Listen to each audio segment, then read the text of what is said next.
ஒரு பெரிய பச்சை காட்டில் ஒரு சிங்கம் மரத்தின் கீழ் அமைதியாக தூங்கிக் கொண்டிருந்தது.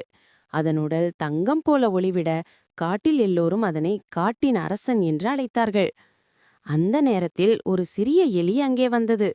அது மகிழ்ச்சியாக ஓடிக்கொண்டே சிங்கத்தின் கால் மேல் ஏறி விளையாடியது.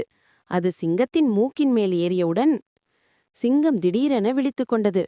அது கோபமாக குரைத்தது. ஐயோ, யாரின் தூக்கத்தை கெடுத்தது? சிறிய எலி பயந்து துடித்தது. அது சொன்னது, அண்ணா சிங்கமே, தயவு செய்து என்னை விட்டுவிடுங்கள். ஒரு நாள் நான் உங்களுக்கு உதவுவேன். சிங்கம் சிரித்தது. ஹஹா, நீயா எனக்கு உதவப் போற? சரி போ, உன்னை விடுகிறேன். எலி மகிழ்ச்சியுடன் ஓடிச் சென்றது.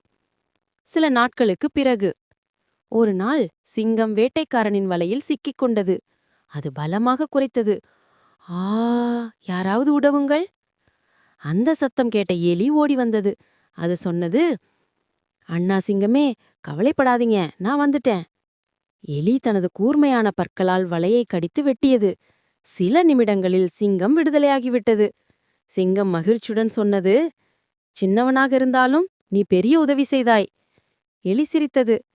அண்ணா, யாரையும் குறைத்து மதிக்கக்கூடாது. ஒவ்வொருவருக்கும் ஒரு நாள் உதவ வாய்ப்பு வரும். அந்த நாள் முதல் சிங்கமும் எலியும் நல்ல நண்பர்களாகி விட்டனர். அவர்கள் காட்டில் சந்தோஷமாக வாழ்ந்தனர்.